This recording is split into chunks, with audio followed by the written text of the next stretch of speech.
ఆ ఊరికే అలా సరదాగా ఇట్లా చింత చెట్టు కిందకి వచ్చినాం. మా ఇంటి దగ్గర పక్కనే ఉంటుంది. అట్లా మనము అనుకుంటాం కానీ ప్రకృతి, విశ్వం, సర్వం కూడా ఏమి ఆశించకుండా ఊరికే అలా ఇస్తుంది. అందరికి అన్ని ఫ్రీగానే ఊరికే అలా ఇస్తుంది. అందుకే అది అద్భుతంగా ఎప్పుడు ప్రశాంతంగా నిత్య నూతనంగా కనిపిస్తుంది ప్రకృతి మొత్తం. ఒక మనిషే ప్రతి దాంట్లో ఒక ఉద్దేశం, ఒక ఊరికే ఏది చేయడు మనిషి మాత్రం. ఊరికే ఏది ప్రతిదీ ఆశించి నాకేంటి ప్రతిఫలం ఆశించి నాకేంటి ఏదైనా ఉంటేనే లాభం ఉంటేనే చేస్తాడు, పనిలో ఇన్వాల్వ్ అవుతాడు. నిష్కామ కర్మ అనేది సొసైటీలో ఎక్కడా దొరకదు. కానీ నిష్కామ కర్మ ఉంటేనే నీకు పీస్. నిష్కామ కర్మ లేకుంటే కర్మ పెంచుకుంటూ పెంచుకుంటూ పెంచుకుంటూ కర్మకి బలైపోతుంది. అంతే కదా? అంతే. అట్లా అంటే మరి దీనికి ఏంటి, ఎట్లా మనము ఇది చేసుకోవాలి అంటే, ఇప్పుడు సొసైటీలో ఉంటే ఖచ్చితంగా ఏదో కర్మ అయితే తప్పదు చేయాలి. ఆ చేసే కర్మ ఏదో నిష్కామ కర్మ చేయమంటుండు. నైట్ మనం విన్నాం చూడు,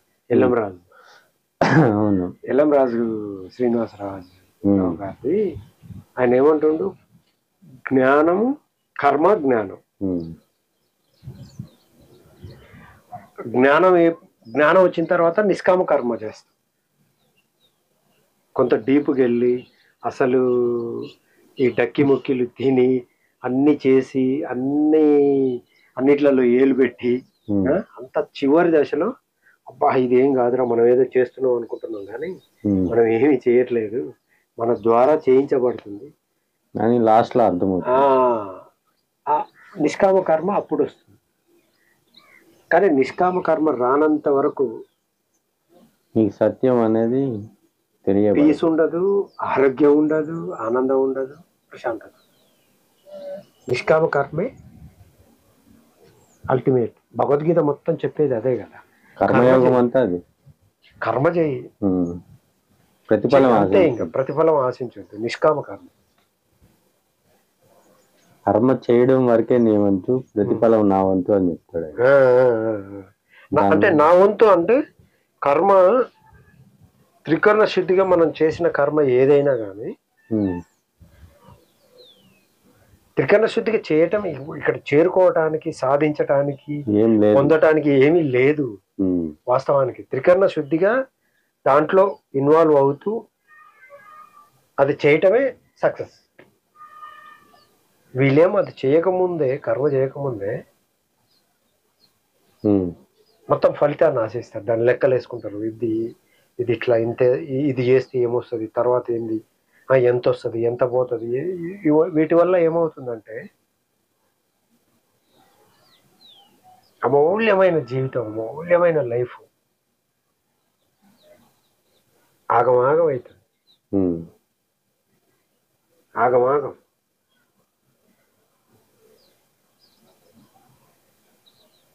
అని అంటే అసలు ఆనందం బై డిఫాల్ట్గా ఉంది. మన మైండ్ ఎంటర్ అయ్యి దాన్ని ఖరాబ్ చేస్తుంది. కర్మ ఎంటర్ అయ్యి ఆ కర్మ పెంచుకొని, కర్మని ఎప్పటి వరకు నిష్కామ కర్మ చేస్తే ఆ కర్మ పెంచుకోవటం అనేది ఉండదు. ఇక కర్మ నేను చేస్తున్న కర్మ ఒక కర్మ 100 కర్మలకు దారితీస్తుంది. నూతన కర్మలకి ప్రలోభం చేస్తుంది, ప్రలోభం చేస్తుంది. ఆ కర్మకే బలైపోయి కర్మతోటే ఎండ్ అయిపోతుంది. మళ్ళీ జననం పునరపి జననం పునరపి మరణం, జఠరేసైన ఇహ సంసారే. అలాగా జనన మరణ చక్రాల్లో తిరుగుతూనే ఉంటారు. అంటే ఎవరు కూడా ఉన్నదాన్ని ఉన్నట్టుగా ఆస్వాదించలేకపోతారు. ఏదో కావాలి, ఏదో చెయ్యాలి, ఏదో ఏదో దేనికోసం. ఇప్పుడు సత్యము రియాలిటీ ఏమో ఇక్కడ ఇప్పుడు ఎప్పుడు ఇక్కడే ఉంటుంది. మన కర్మ ఏమో ఎప్పుడు ఫ్యూచర్లో ఉంటుంది. ఫ్యూచర్లో ఉంటుంది, వర్తమానంలో ఉంటుంది రియాలిటీ. రియాలిటీ ఇది ఫ్యూచర్ పాస్ట్ టెన్స్ లో ఉంటుంది. మన కర్మ జీవుడు ఎప్పుడు పాస్ట్ టెన్స్ ఫ్యూచర్ టెన్స్ లో ఉంటాడు ఎప్పుడు. అవును. ఎప్పుడు ప్రెసెంట్ లోకి వస్తాడా దట్స్ అయిపోయింది. అది mind itself is duality. Mind itself is reality. Mind కి థాట్ కి బలైపోయాడు మనిషి. ఆ థాట్ అంటేనే రియాలిటీ. ఆ థాట్ కర్మ చేపించింది అనుకో, అది థాట్ వచ్చిందంటే నువ్వు ప్రజెంట్ మిస్ అవుతావు. థాట్ అయితే మాయ అంతా థాట్లోనే ఉంది.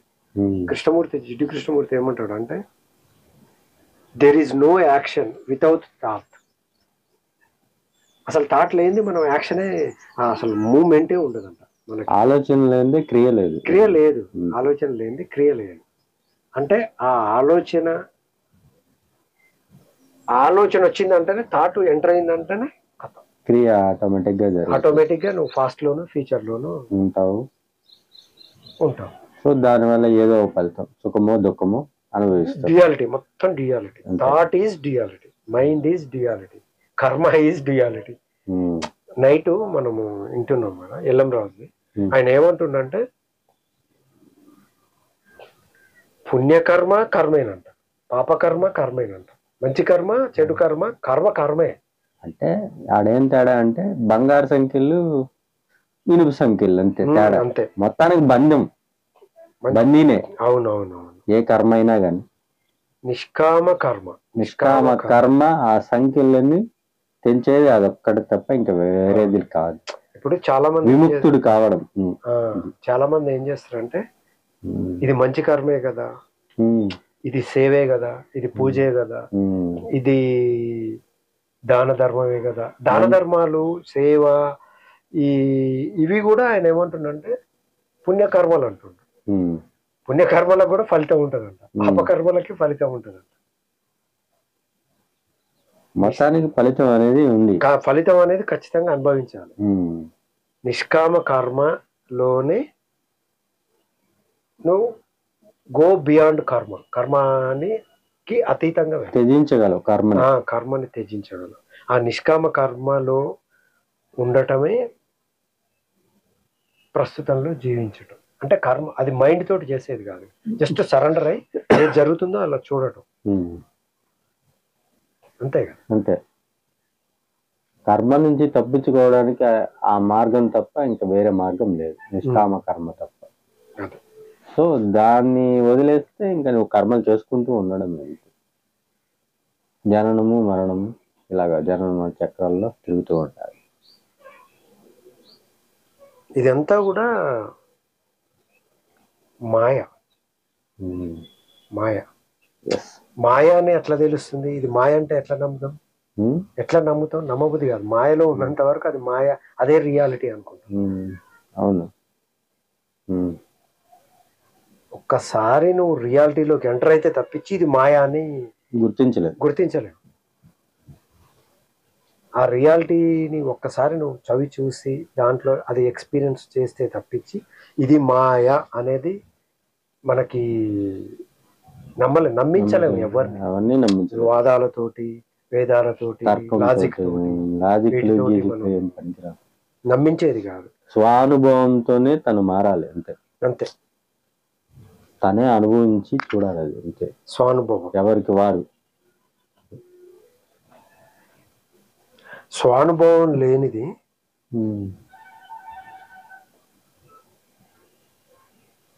సంశయం ఉంటూనే ఉంటుంది. స్వానుభవం లేకపోతే సంశయం ఉన్నంత కాలం లైఫ్ నడుస్తూ ఉంటుంది, జీవితం. రియాలిటీలోకి ఎంటర్ కాలేదు, ప్రజెంట్లో జీవించలేదు. అది కంటిన్యూస్ ప్రాసెస్, కానీ ఒక ప్రయత్నం.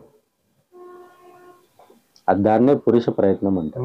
పురుష ప్రయత్నం, అది ఒక్కటే ప్రయత్నం. మిగతా అవన్నీ కూడా అవి నిన్ను బంధంలో ఇరికిచ్చేటివే ఉంటాయి. బంధం నుంచి విముక్తి చేసేది నువ్వు వెనక్కి తిరగడం తప్పితే ఇంకా వేరేది ఏం లేదు.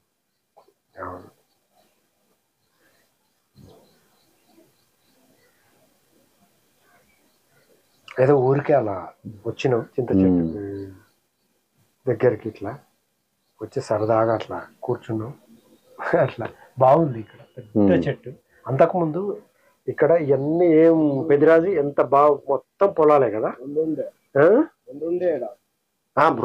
నేను చెప్పలేదు, పెద్ద 2 చింత చెట్లు, బావి. అసలు నిజంగా నేచర్ని ఎంత నాశనం చేస్తే అంత దరిద్రంలోకి, అంత అనారోగ్యంలోకి, అంత దుఃఖంలోకి వెళ్తాడు మనిషి. నేచర్ని మొత్తం నాశనం చేసుకుంటూ నేచర్కి ఎవరైతే దగ్గర, ఇప్పుడు నేను ఇంత ప్రశాంతంగా ఎందుకున్నా, మా ఇంట్లో ఎంత ప్రకృతి ఉంటుంది పెద్దరాదు, ఎన్ని చెట్లు, అవన్నీ ఉండటం వల్లనే కదా. నేచర్ని మొత్తం వీళ్ళ లిమిటెడ్ మైండ్ తోటి ఆలోచన, స్వార్థానికి ఉపయోగ ప్లాట్లు చేసిరు, మొత్తం ప్లాట్లు అయినాయి. మొత్తం అసలు ప్రతిదాన్ని వ్యాపార అది కర్తవ్యత, బ్యూటీ బౌండ్ నేచర్. ఆ ప్రతిదాన్ని వ్యాపారం, కానీ రియాలిటీ బియాండ్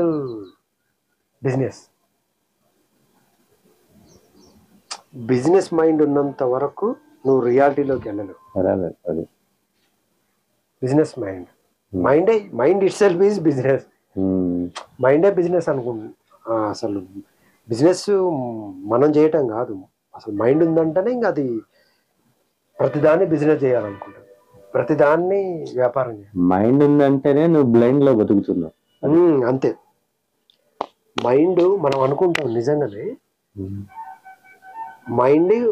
మైండ్ తోటి మనం దారికి పోతున్నాం అనుకుంటున్నాం, కానీ మైండే గుడ్డిది. నీకేం దారి చూపిస్తుంది? గుడ్డివాడు ఎవరిదా ఎట్లా దారి చూపిస్తాడు? ఎక్కడికి పోతాడో వాడికే తెలియదు. ఎక్కడికి పోతాడో. అయితే మైండ్ పట్టుకొని పోతున్నాం మనం. ఆ మైండే గుడ్డిది. అసలు మైండ్ అనేది అక్కడ లేదురా నాయన అని ఈ ఋషులు వీళ్ళందరూ ఎప్పుడో చెప్పారు. ఈ మైండ్ని పట్టుకునే వాళ్ళు సిద్ధాంతాలను నిర్మించుకున్నారు. వెస్టర్న్ ఫిలాసఫీ సిద్ధాంతాలు రాధాంతాలు చేసి ఎక్కడికి వెళ్తున్నారు? దుఃఖంలోకి ఎండ్ అయిపోతుంది. అశాంతి, స్ట్రగుల్ లైఫ్ అన్ని ఉంటాయి, కానీ బిజీ లైఫ్. తాను తెలుసుకోవడానికి కూడా సమయం లేని పరిస్థితి వచ్చింది. అది అంత ర్యాట్ రేస్. ఆ ర్యాట్ రేస్ లో పరిగెత్తుకుంటూ అసలు ఏం చేస్తున్నావు, ఎందుకు పోతున్నావు, ఏంది అనేది కొంచెం కూడా గజిబిజి గందరగోళం, అంత అయోమయ ప్రపంచంలో బతుకుతుంది. ఒక్కసారి వెనుకకి తిరిగి చూసుకొని ఏంటి మనం ఏంటి, దేనికోసం, ఎందుకోసం, ఏంటి అనేది ఒకసారి చూసుకునేంత సమయం కూడా లేదు. అందుకని అయితే వాళ్ళకి అసలు ఇప్పుడు ఎవరికి తెలుస్తుంది ఇదంతా? ఎవరికి అర్థమవుతుంది? ఎవరికి అర్థమవుతుంది? అది దాంట్లో ఇబ్బంది పడి ఇది కాదురా దాంట్లో నలిగిన వానికి అర్థమైంది. ఈ విషయం అర్థం అవ్వాలంటే బాగా బాధపడితే గానీ ఇది బోధపడదు. అవును, వాస్తవానికి అది నలగాలి, జీవితం బాగా నలగాలి. రథ చక్రాల కింద నలిగి వేసారి చెందితే అప్పుడు ఏంటి నా జీవితం అని చెప్పేసి ప్రశ్న వాడికి లోపల తలెత్తితే అప్పుడు తిరిగి చూస్తాడు. అయితే మనం అనుకుంటాం కానీ ఆ రథచక్రాల కింద నలిగిటం, ప్రతి కష్టం, ప్రతి బాధ, ప్రతి స్ట్రగుల్, ప్రతి పెయిన్ కూడా మనకు ఒక అవకాశం ఇస్తున్నట్టే ఆ రియాలిటీలోకి ఎంటర్ కావడానికి. ప్రతి కష్టం ఇక్కడ వచ్చేది ఎందుకంటే నిన్ను గుర్తించడానికే వస్తుంది అది. కానీ తను ఏం చేస్తాడంటే ఆ కష్టాన్ని తీసుకుపోయి మళ్ళీ అదే అన్రియల్ తీసుకుపోయి దాన్ని సాల్వ్ చేసుకోవాలనుకుంటాడు. సాల్వ్ కాని చోటే తీసుకెళ్లి మళ్ళీ సాల్వ్ చేయాలని చూస్తాడు. సో ఆ సమస్యకి ఇంకో సమస్య రెట్టింపు అవుతుంది. అవునవును. సో ఆ క్షణం అది సాల్వ్ అయినా కానీ వెంటనే ఇంకొకటి రెడీగా ఉంటుంది. మూలంలోకి వెళ్ళట్లే, మూలంలోకి వెళ్ళకపోవటం వల్ల మూలంలోకి రావలేకపోవడమే దీనికి కారణం. మూలానికి వస్తే తప్ప పరిష్కారం అనేది జీవుడికి ఎప్పటికీ లేదు. పరిష్కారం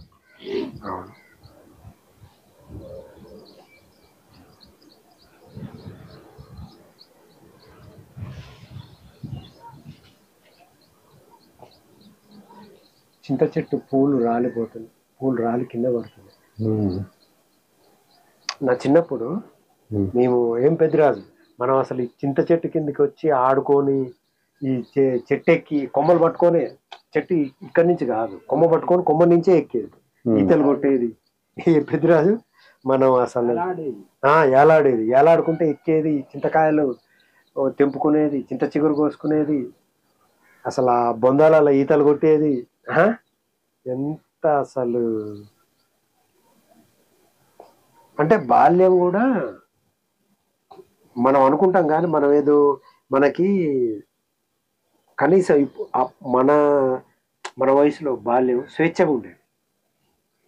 ఈ అపార్ట్మెంట్ కల్చరు, ఈ కార్పొరేట్ ఎడ్యుకేషన్ ఇవన్నీ ఎప్పుడైతే ఎంటర్ అయినాయో కథం బాల్యం మొత్తం బందీ అయిపోయింది. బందీ కాదు, వాడు ఉదయం 6:30కి పోతే సాయంత్రం 7:30కి వస్తుంది.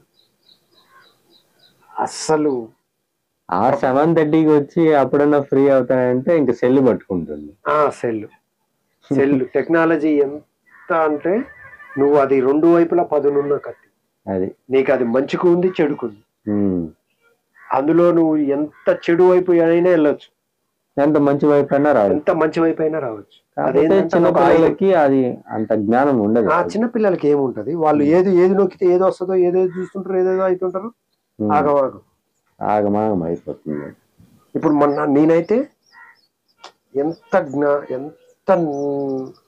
నేర్చుకుంటాను, ఎంత అసలు సూపర్ ఉంటుంది. నేను భలే యూజ్ చేసుకుంటాను టెక్నాలజీ, యూట్యూబ్ని కానీ ఏదైనా మన చేతిలో ఉంటుంది,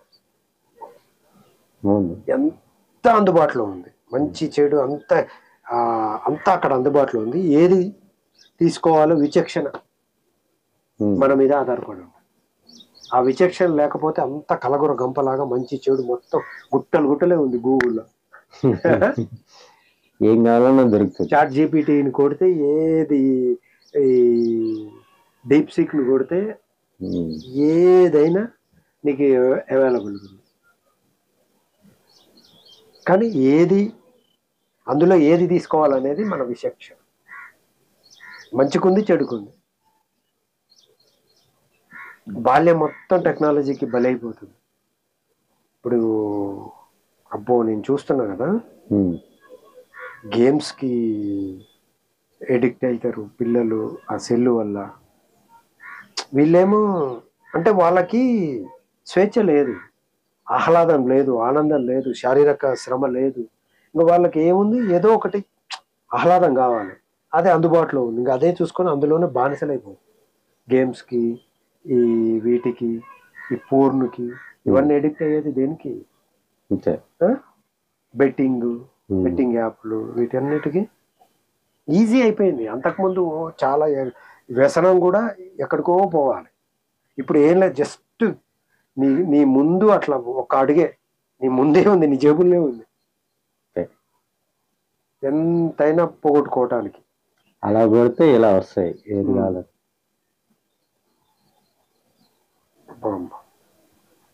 అట్లా అంటే బాల్యం చాలా మిస్ అవుతుంది. బాల్యంలో స్వేచ్ఛగా వికసించినంత కాలం, శారీరకంగా మానసికంగా వికసించినంత కాలం ఒక భయం ఇప్పుడు ఎడ్యుకేషన్ అంటే మొత్తం భయమే ఏర్పడ్డది పిల్లలకి. భయం పునాదుల మీద నడుస్తుంది వ్యవస్థలన్నీ అంతే. వ్యవస్థలన్నీ, వ్యాపారాలన్నీ, వృత్తులు, ప్రవృత్తులు అన్నీ, ఉద్యోగాలన్నీ భయం లేకపోతే ఆ భయం బేస్ మీదే నడుస్తుంది. ఒక్కసారి ఆ భయం తొలగిపోతే అదే రియాలిటీ. భయం తొలగిపోతే ఉన్నది అభయం. అనంతమైన అభయం ఉంటుంది. అది ఒక్కసారి ఎంటర్ అయితే మన లోపలికి అదే చూసుకుంటుంది. కాకుంటే మనం ఫస్ట్ సరెండర్ కావాలి. కానీ సర్వస్వ శరణాగతి అయితే అప్పుడు టోటల్ సరెండర్ మొత్తం. ఇంకా మనం చేయాల్సిన అవసరం లేదు, చేయకుండా ఉండాల్సిన అవసరం. శరణాగతి సరెండర్ అంటే ఏమో కాదు, కర్తను నేను కాదు అని జస్ట్ వాచ్ అంతే, ఇంకేం లేదు. కర్తను నేను కాదని నువ్వు కర్మ చేస్తూ ఉన్నాడు అంతే, ఇంకేం. కర్మ మానేయడం కూడా కష్టం. అది ఇప్పుడు సొసైటీలో ఉన్నప్పుడు కర్మ చేయాలి, బంధంలో ఒక వ్యవస్థలో ఉన్నప్పుడు కర్మ త్యజించడం అనేది కష్టం. కాబట్టి ఆ చేసే కర్మ ఏదో నిష్కామ కర్మ వైపుగా వెళుతూ నిమిత్త మాత్రంగా ఉంటూ, అదేగా తామరాకు మీద నీటి బొట్టులాగా ఉంటూ చేసుకుంటూ పోతే అది ఏమైనా కొంత జీవిత పరమార్థం వైపుగా అడుగులు వేస్తుంది. లేదా ఎప్పటికో ఒకప్పటికి నీకు ఆ రియాలిటీ ఏంటనే టెస్ట్ చేయగలరు. కానీ రియాలిటీ ఖచ్చితంగా ఎవరిని వదిలిపెట్టరు. ఎవరైనా ప్రతి ఒక్కరు పుట్టిన ప్రతి ఒక్కరు రియాలిటీని ఎదుర్కోవాల్సిందే. అది చచ్చే లోపు ఆ రియాలిటీని ఎదుర్కొని ఆ రియాలిటీలోకి వెళ్తే అదే జీవిత పరమార్థం, అనంతమైన జీవితం.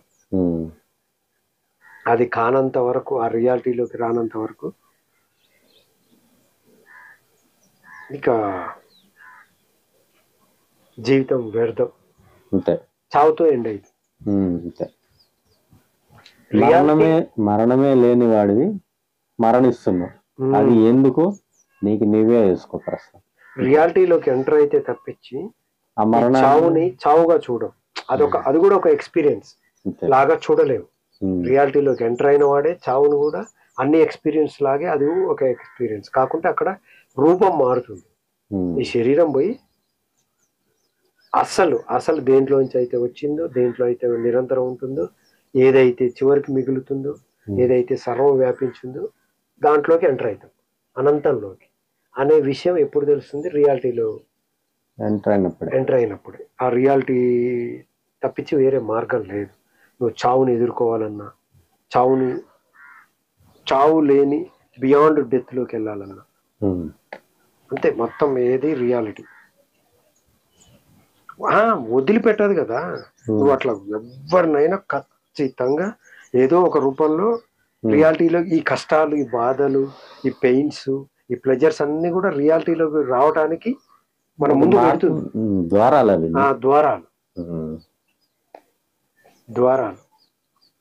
వాడు ద్వారం అని మర్చిపోయేసి అది భారంగా ఫేస్ చేస్తున్నాడు. ద్వారం అని మర్చిపోయి భారం అనుకొని భారంగా పెయిన్ కు గురైపోయి ఈ ఆత్మహత్యలు, సూసైడ్ చేసుకునేది. అది ప్రతి కష్టం, అది ఏ కష్టమైనా, ఎంత భరించలేని పెయిన్ అయినా, ఎంత భరించలేని బంధమైనా, ఎంత నిన్ను చిత్రవదకి ఇక చనిపోయేంత స్థితికి వచ్చినా గానీ ఖచ్చితంగా అది ఒక అవకాశం. నీకు ఏదో చెప్తుంది ప్రకృతి. ఏదో నిన్ను సూచించడానికి, నీ ఎదుగుదలకు ఉపయోగపడటానికి, నిన్ను రియాలిటీలోకి తీసుకురావటానికి ఒక సాధనం, ఒక పరికరం, ఒక అవకాశం. అంతే. ఆ అవకాశాన్ని మనం సద్వినియోగం చేసుకుంటే అప్పటి వరకు ఏమనిపిస్తుంది అంటే ఇంకా భరించలేము ఆ పెయిన్ని. అందుకే కదా ఈ డ్రగ్స్, ఈ డ్రింక్స్, ఈ డ్రింకింగ్ ఎడిక్ట్ అవ్వటం, డ్రగ్స్ ఎడిక్ట్ అవ్వటం, పోర్న్కి ఎడిక్ట్, తప్పించుకోవటం. ఎన్నాళ్ళు తప్పించుకుంటాం రియాలిటీ నుంచి? ఎన్నాళ్ళు తప్పించుకోలేము రియాలిటీని, తప్పించుకోలేము. అది దాన్ని ఫేస్ చేస్తే ఏ డ్రగ్స్ అవసరం లేదు, ఏ డ్రింకింగ్ అవసరం లేదు, ఏ స్మోకింగ్ అవసరం లేదు. Drinking from your own wine అంటాడు ఓషో ఒక చోట. అంటే మన లోపలనే సముద్రం మహా మత్తు కేంద్రం ఉంది, మత్తు కేంద్రం ఉంది. ఆ మత్తుని మనం ఆస్వాదించాలి. ఆస్వాదిస్తే అసలు నువ్వు మైమర్చిపోయేంత, నిన్ను నువ్వు కోల్పోయేంత మత్తు అనంతమైన మత్తు నీ లోపలే ఉంది. ఇంకా బయట నుంచి ఎందుకు డ్రగ్స్, బయట నుంచి ఎందుకు డ్రింక్స్? ఒక్కసారి ఆ మత్తుని, నీ లోపల ఉన్న మత్తుని నువ్వు చవి చూస్తే ఇంక అదే రియాలిటీ. అంతే. ఇంకప్పుడు ఏది అవసరం ఉండదు. అందుకే చూడండి, ఇప్పుడు రమణ మహర్షి కానీ రామకృష్ణ అంటే ఈ రియాలిటీలోకి ఎంటర్ అయిన వాళ్ళు ఎవరైనా వాళ్ళు అసలు ఎంత సింపుల్గా అసలు వాళ్ళని అంచనా వేయలేము. చాలా సింపుల్గా ఉంటారు. ఎంత సింపుల్గా అంటే ఉండని స్థితిలో ఉంటారు వాళ్ళు. మనం అంచనా వేయలేని స్థితిలో, మైండ్ లేని స్థితిలో, ఆ స్థితే రియాలిటీ. అందుకే వాళ్ళు సైలెంట్ అయిపోతారు. రియాలిటీలోకి ఎప్పుడైతే ఎంటర్ అవుతావో నువ్వు, ఒకటే క్రైటీరియా, ఒకటే కొలమానం, జస్ట్ సైలెంట్ అయిపోతావు. ఎందుకంటే నువ్వు అనంతంలోకి ఎంటర్ అవుతావు. అక్కడ అనంతమే నువ్వు అవుతావు. కాబట్టి మౌనం, అక్కడ మౌనమే ఉంటుంది. ఇక మాటలు ఇదంతా కూడా ఎక్స్ప్రెషన్ ఉండదు, ఎక్స్పీరియన్సే ఉంటుంది.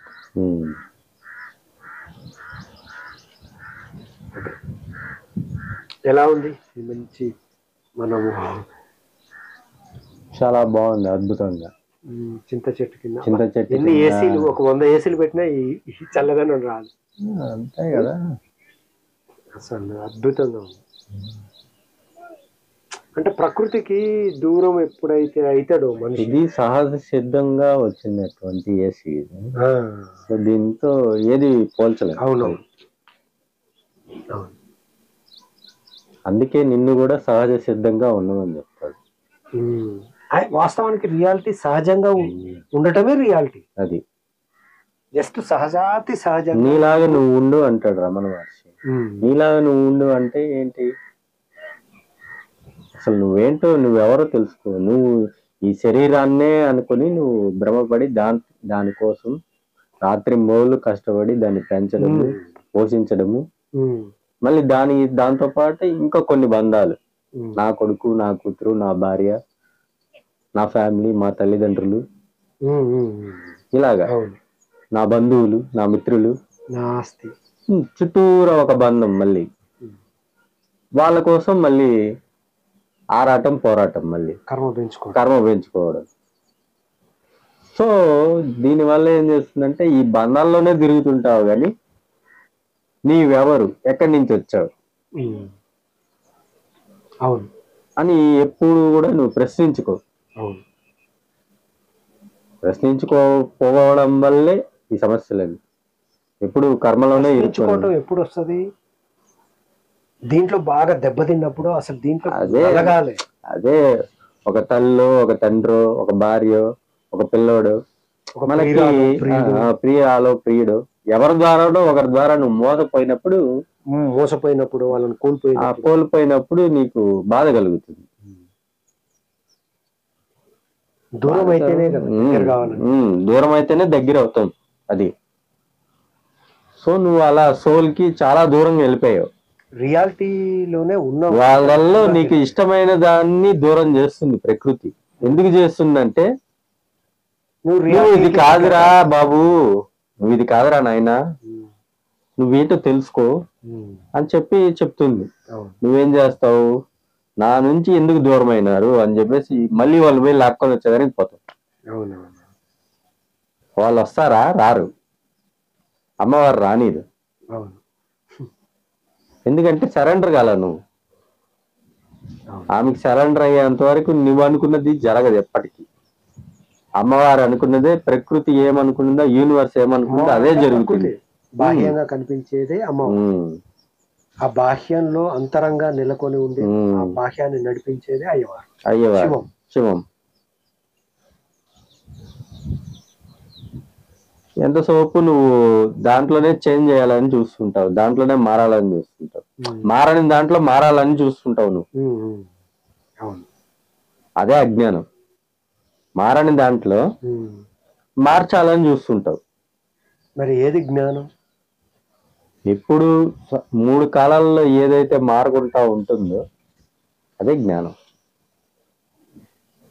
ఏదైతే సర్వత్రా వ్యాపించింది, వ్యాపించి నిమిడీకృతమై ఉందో అదే జ్ఞానం. అదే నువ్వు, అదే నీవు, నీవే అది, నీవే అది. కానీ దాన్ని మర్చిపోవటమే జ్ఞానం. అది తెలుసుకోవడమే జ్ఞానం. అది తెలుసుకోవటమే విద్య. విద్య యొక్క బ్రహ్మ విద్య అంటే అదే. బ్రహ్మ విద్య. విద్య అంటే మనం ఈ ఎడ్యుకేషన్, ఇది ఈ స్కూళ్ళు, కాలేజీలు, యూనివర్సిటీలో విద్య కాదు. ఇక్కడ ఎంత నేర్చుకొని ఈ విద్య నేర్చుకుంటే అన్ని విద్యలు దాంట్లో వచ్చేస్తాయి. ఈ విద్య పీస్ ని ఇస్తుంది, ఆ విద్య అన్పీస్ ని ఇస్తుంది. ఆ విద్య అశాంతిని ఇస్తుంది, ఈ విద్య శాంతిని ఇస్తుంది. అసలు విద్య యొక్క ఉద్దేశం శాంతి, ప్రశాంతంగా జీవించడానికి విద్య యొక్క లక్ష్యం. కానీ ఈ విద్య మాత్రం నిన్ను ఒక అశాంతిలో కూరకపోతే ఎన్ని వేల కోట్లు వచ్చినా గానీ నీకు సంతృప్తి ఉండదు.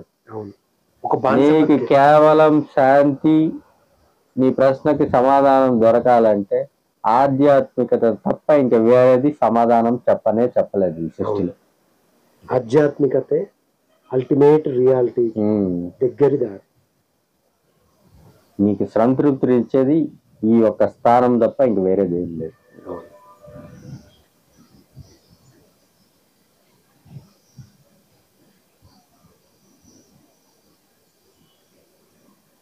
ఎల్లంరాజు గారివి, ఎల్లంరాజు శ్రీనివాసరావు గారి ఎంత అవి ఇప్పుడు చూడండి, మనం టెక్నాలజీ ద్వారా ఇలా ఉపయోగించుకుంటాం. మంచి మంచి స్పీచ్లు, ఇప్పుడు ఓషోవి కానీ, జిడ్డు కృష్ణమూర్తివి కానీ, ఎల్లంరాజు గారి కానీ, నిసర్గదత్త కొడితే చాలా, మన యూజీ కృష్ణమూర్తి, అన్ని ఇటువైపు చూడు. టెక్నాలజీ ఇటువైపు ఉపయోగించుకుంటే ఎంత వికసిస్తుంది నీ బ్రెయిన్, నీ మనసు వికసిస్తేనే ఆత్మతత్వంలోకి మనం వెళ్ళగలుగుతాం.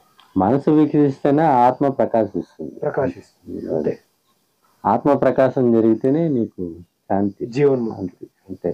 అంతవరకు లేదు నీకు భ్రాంతి తప్ప ఏమీ ఉండదు. అంటే టెక్నాలజీని కూడా మనం సరైన అంటే అది మన చేతిలో ఉంటుంది. మనం ఏ స్థాయిలో ఉంటే అదే యూజ్ చేసుకుంటాం, అదే మనం ముందర పెడుతుంది. యూట్యూబ్ లో మనం ఏది సెర్చ్ చేస్తే ముందర పెడుతుంది. యూట్యూబ్ లో ఎలాగా ఏది మనం సెర్చ్ చేస్తే అదే ముందర పెడుతుందో, నీ మనసులో ఏ ఆలోచనలు మెదలెడితే, ఏ థాట్స్ లో బయట అదే నీకు మేనిఫెస్ట్ అవుతుంది. అవును. ఏం వాడు కూడా టెక్నాలజీ ఊరికే పెట్టలే, మన మనసులో ఉండేదే టెక్నాలజీ. యూనివర్స్ లో ఉండేది. యూనివర్స్ కూడా నీ లోపల ఏది నడుస్తుందో, ఏ ఆల్గారిథానికి అంటే నీ థాట్ ఏదైతే ఉంటుందో అక్కడ ఆ ఆల్గారిథము నీ థాట్కు తగ్గట్టే నిన్ను తీసుకెళ్తా. అక్కడ షో కూడా అదే కనబడుతుంది. షో కూడా అదే కనపడుతుంది. అదే వ్యక్తులు పరిచయం అవుతారు, అదే పర్సన్స్, అదే సిచ్యుయేషన్స్, అదే నీ చుట్టూ వ్యాపిస్తుంది. అంటే అక్కడ మన ఎంపిక తగ్గట్టుగానే నీకు చుట్టూరా పరిసరాలు గాని, అటువంటి వ్యక్తులు గాని, అటువంటి శక్తి గాని నీకు అనుకూలించడం జరుగుతాయి. అంటే సో దానివల్ల నువ్వు దుఃఖం అనుభవిస్తావు, సుఖం అనుభవిస్తావు. సో నువ్వు ఏం థింక్ చేసావో అదే రిప్లై అక్కడ రిపీట్ అవుతుంది అక్కడ. అంటే దీనికి ఏంటంటే మన విచక్షణ, మనం దేన్ని ఎంచుకుంటే అదే అంతే మనం ముందర పెడుతుంది. ఇన్పుట్ ఏదో అవుట్పుట్ అదే కనబడుతుంది అంతే.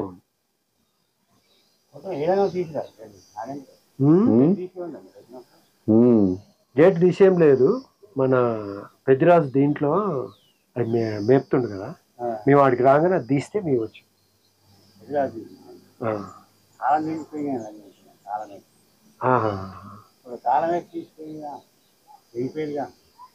అంతేనా? ఈడ ఏంది ఇది ఇంత మంచి ఆ దైవం ఉన్న ప్లేస్లో అది మనిషి దేన్నైనా కానీ గబ్బు గబ్బు చేస్తాడు మనిషి ఎంటర్ అయితే. అంత తాగుడు అంత చూడు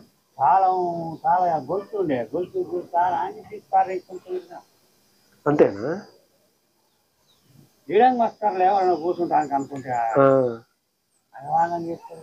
అంతే. అలా అలా లేకపోయింది కొత్త కాలం మననే కొనుక్కొచ్చేది పోయినట్టు కుక్క కొలుసు అయింది చేయిపోయినట్టు.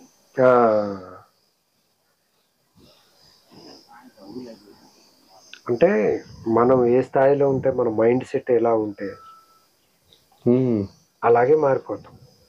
అలాంటివే ఏర్పరచుకుంటాం, అలాంటి వాళ్ళే ఎదురవుతారు, అలాంటి వాటి ఏర్పడతారు. అందుకే ఈ బాల్యం అనేది చాలా ఇంపార్టెంట్. బాల్యంలో ఒక 8 years 8 సంవత్సరాల లోపు ఏదైతే ఫీడ్ అయిపోతుందో అది జీవితం మొత్తం ప్రభావితం చూపిస్తుంది. అందుకే ఆ 8 సంవత్సరాలలో పిల్లల్ని అతి ప్రేమగా, అతి స్వేచ్ఛగా,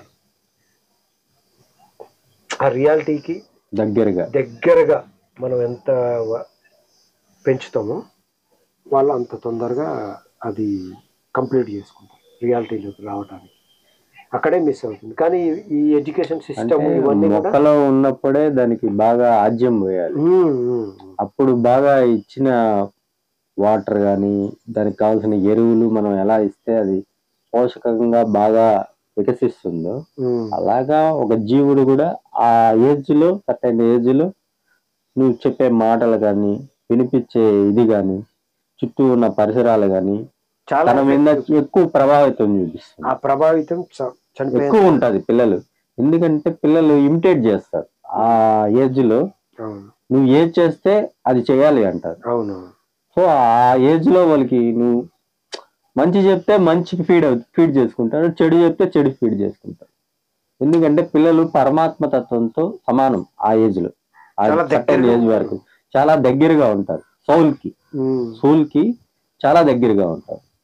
సో ఆ టైంలో పిల్లలకి మీరు ఆధ్యాత్మికంగా కొద్దిగా అలాగా చిన్నవి వాళ్ళు తీసుకోవాలన్నంతవి కాకుండా చిన్నవిగా నేర్పగలిగితే స్థాయిలో వాళ్ళకి. ఇప్పుడు మహావీర్ ఉన్నాడు, తనకి నేను ఫిలాసఫీ ఇవన్నీ ఇంత ఏం చెప్పండి వాళ్ళు చేసుకోలేరు. అది జస్ట్ మనం తనకి మ్యూజిక్ అంటే హనుమాన్ అంటే ఇష్టం కదా, హనుమాన్ చాలీసా పెట్టుకొని పాడుకుంటాడు.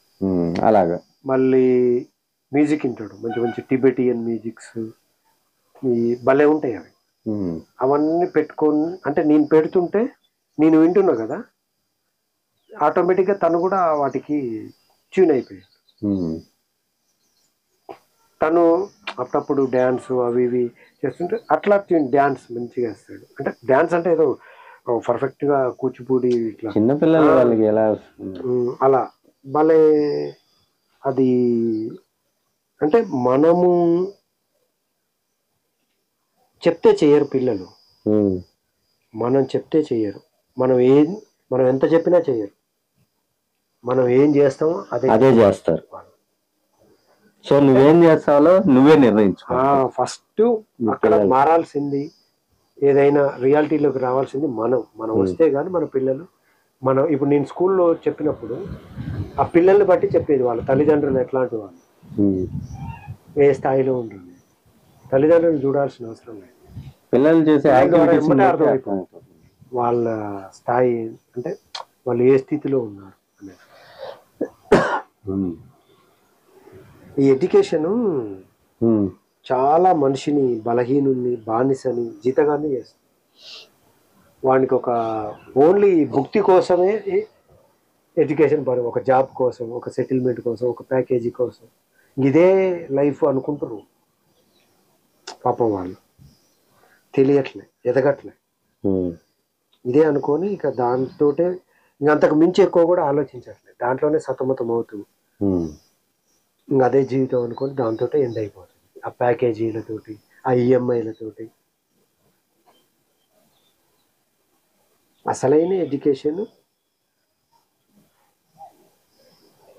నిన్ను చాలా ధైర్యవంతం చేస్తుంది. ఎట్లాంటి స్థితినైనా నిన్ను బయటపడగేంత శక్తి సామర్థ్యవంతులు చేస్తుంది నిజమైన విద్య.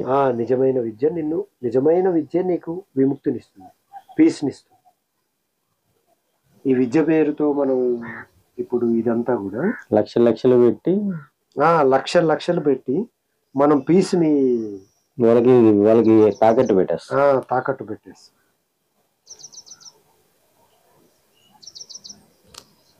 చాలా కొన్ని ఉన్నాయి, వాళ్ళు సైకలాజికల్ గా కొన్ని సిస్టమ్స్ ఉన్నాయి.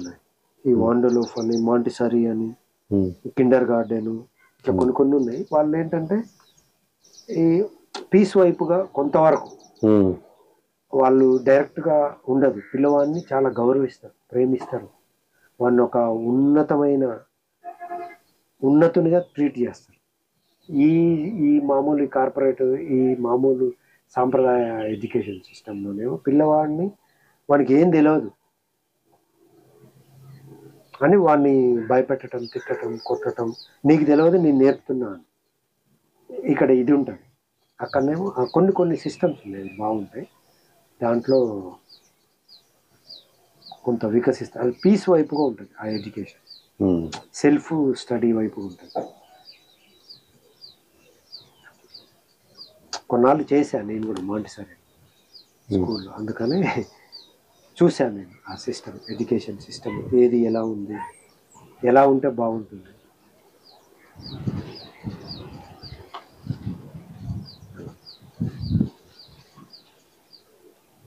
అది స్వామి ఏదో సరదాగా